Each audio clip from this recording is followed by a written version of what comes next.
दर्जेदार क्रिकेट पुढे आणायचं असेल तर डोक्यात हवा न जाऊन देता सचिन तेंडुलकर यांना आदर्श ठेवून तुम्ही सराव केला पाहिजे, त्यात सातत्य ठेवलं पाहिजे, तरच तुम्ही पुढे जाल, अशी माहिती ठाणे शहर भाजपचे आमदार संजय केळकर यांनी दिली आहे। ठाण्यातील दादोजी कोंडदेव स्टेडियम आयोजित करण्यात आलेल्या 48वी एन.टी. केळकर स्मृती आंतरशालेय क्रिकेट स्पर्धा या उद्घाटन प्रसंगी केळकर बोलत होते। शुक्रवारी सकाळी 9:30 वाजता स्टार स्पोर्ट्स क्लब आयोजित 48वी एन.टी. केळकर स्मृती आंतरशालेय क्रिकेट स्पर्धा ठाणे महानगरपालिका पुरस्कृत डोंबिवली क्रिकेट क्लब असोसिएशनच्या संयुक्त विद्यमाने आयोजित करण्यात आले। या स्पर्धेचे उद्घाटन मुंबई क्रिकेट असोसिएशन राष्ट्रीय महिला क्रिकेटर व मुंबई क्रिकेट असोसिएशन महिला क्रिकेट निवड समिती सदस्य तथा व्यवस्थापक सुषमा मडवी व भारत सरकार एनटीपीसीचे संचालक टीजीएसबी बँकेचे अध्यक्ष विद्याधर वैश्यपायन यांच्या हस्ते व स्पर्धेचे अध्यक्ष आमदार संजय केळकर यांच्या उपस्थितीत संपन्न झाले। मी कॉलेजमध्ये होतो तेव्हापासून ही स्पर्धा सुरू आहे।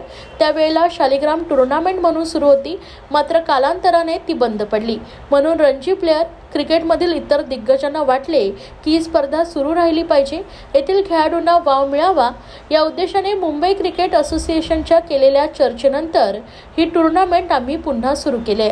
48 वर्षापूर्वी ही स्पर्धा पुन्हा सुरू केली आणि आज अखंडितपणे सुरू आहे।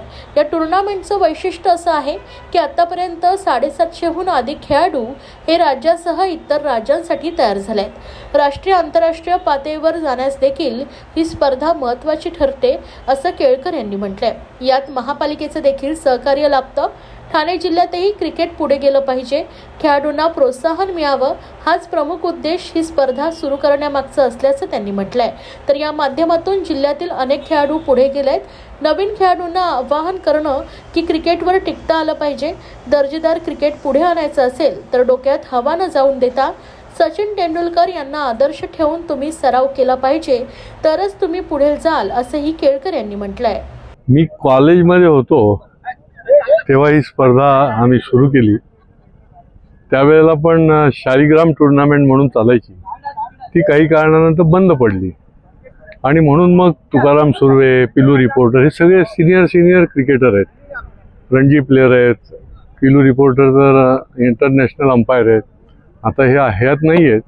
त्याच्यानंतर आमचे काका, अशी सगळी जी क्रिकेटमधली होती, मी यंगेस्ट होतो, त्यांच्या मनात आलं की ही टुर्नामेंट चालली पाहिजे, ठाणे जिल्ह्यातल्या शालेय खेळाडूंना प्रोत्साहन द्यायला पाहिजे आणि त्याच्यामुळे आम्ही मुंबई क्रिकेट असोसिएशनच्या अफिलिएशनने ही टुर्नामेंट सुरू केली 48 वर्षापूर्वी आणि अखंडितपणे चालू आहे। या टुर्नामेंटचं वैशिष्ट्य असं आहे की यामधनं असंख्य म्हणजे 750-800 खेळाडू हे निरनिराळ्या राज्य स्तरावरच्या, राष्ट्रीय स्तरावरच्या, आंतरराष्ट्रीय स्तरावरच्या मॅचेस हे इथून सिलेक्ट होऊन गेलेले आहेत, कारण याला मान्यता आहे, याला अफिलिएशन आहे आणि ठाणे महापालिकेचं आम्हाला याच्यामध्ये सहकार्य नंतरच्या काळामध्ये लाभलं। आज या मुलांना अतिशय सुंदर विकेटवर खेळायला मिळते। आमचा हाच उद्देश होता की ठाणे जिल्ह्यातला क्रिकेट पुढे गेला पाहिजे, हे खेळाडूंना प्रोत्साहन नुसतं देऊन चालणार नाही, ज्यांना प्रत्यक्ष सुविधा उपलब्ध केल्या पाहिजेत आणि या टुर्नामेंटच्या माध्यमातून फार मोठ्या प्रमाणामधनं ठाणे जिल्ह्यातले खेळाडू जे आहेत ते पुढे गेले। नाहीतर मुंबईचेच फक्त खेळाडू हे निरनिराळ्या टीममध्ये आपल्याला दिसायचे, परंतु आता क्रिकेट ठाण्याकडे वळलेलं आहे। हे या ठाणे जिल्ह्यातल्या या एन.टी. केळकर मेमोरियल टुर्नामेंटचं एक ज्याला म्हणता येईल की वैशिष्ट्य आहे। सर, नवीन जे खेळाडू आहेत, विद्यार्थी आहेत, ते सहभागी होतात, त्यांना काय आवाहन करले? नाही, त्यांना मी एवढंच आवाहन करेन की विकेटवर राहायचं देखील शिकायला लागेल।